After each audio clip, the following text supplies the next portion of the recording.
السلام عليكم ورحمة الله وبركاته. العالم الهولندي يحذر. لا يزال العالم الهولندي فرانك هوجر بيتس يثير جدل واسع بتحذيراته المخيفة من زلازل مدمرة قد ينهي حياة آلاف المواطنين إذا تصل شدته إلى 8 ريختر، وده حسب توقعاته واللي استند فيها إلى التغيرات التي تشهدها المنطقة.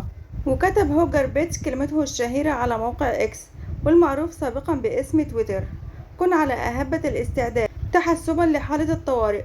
وهذه الكلمات التي اشتهر بها العالم الهولندي بعد تنبؤه بزلزال تركيا وسوريا المدمر والذي راح ضحيته آلاف المواطنين. وقال العالم الهولندي أن الزلزال يضرب تلك المناطق ويمكن أن يؤدي التقارب بين الاقتران الكوكبي والقمري، بين القمر والزهرة والمريخ ونبتون، إلى نشاط زلزالي أكبر.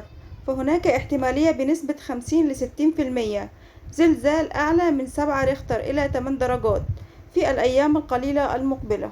وأثارت توقعات وتحذيرات العالم الهولندي هوجر بيتس جدل واسع حول العالم، وإذا ارتبط نظريته بين اقترانات الكواكب في الفضاء وتكوينها هندسة حرجة تؤثر على الأرض وتسبب الزلزال، بينما يدافع هوجر بيتس بشدة عن هذه النظرية، ولكن يرفضها العلماء بشكل قاطع. وفي النهاية لا يعلم الغيب إلا الله. وده كان الفيديو بتاعنا النهاردة، والسلام عليكم ورحمة الله وبركاته.